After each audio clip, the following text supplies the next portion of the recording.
大家有没有发现我的口罩就是穿法跟别人的有一点不一样？因为这是刚刚我们剧组的小朋友教我的方式，我觉得好厉害哦，因为很棒。然后我也有上 YouTube 去查过，就是我发现有一些护士跟医生，他们也都蛮推荐这样的做法，所以呢，我就想说直播跟大家分享一下，穿起来就会像鸟嘴一样，那嘴巴呢就会就是这边就多了很多的呼吸空间。我现在在车上只有我一个人，所以我就把口罩脱下来，然后你看哦，就是一般这是正常的口罩，然后如果我戴上去的时候，这边要压下去嘛，正常好，然后我就觉得这边还是很空啊，然后这边又不好呼吸，我就是在工作的时候，我就经常要这样拉着，稍微拉着，可是你的手又一直不断的在触碰口罩的表面，我觉得也是很危险。口罩拿起来以后，记得手要先消毒哦，要喷过酒精消毒，然后两边这样折起来，这边就打一个死结就对了。然后打死结记得，如果是小朋友用大人的口罩的话，当然那个死结要打外面一点。可是如果你是大人的话，你就是直接这样子打到最底，打到最底。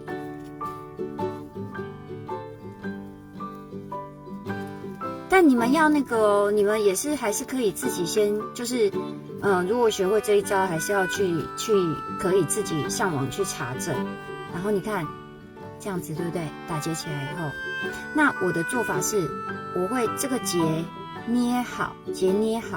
这边再把它拉松，就是你要争取更多的那个耳朵的空间。这边这样的把它拉松，拉紧，然后这样子以后好，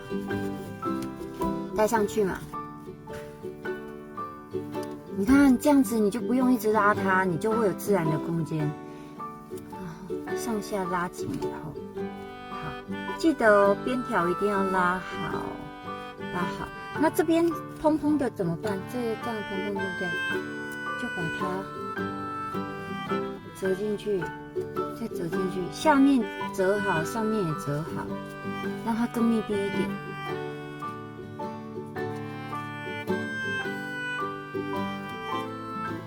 我是上下都会折啦。然后就是你自己要调整，自己要每一个，因为每一款的口罩会不太一样，我都会尽量让它是这样子。你自己调，就是像这个口罩跟我刚刚那个又不太一样的一个版型，所以就要折，左右内收，上下都各收一些。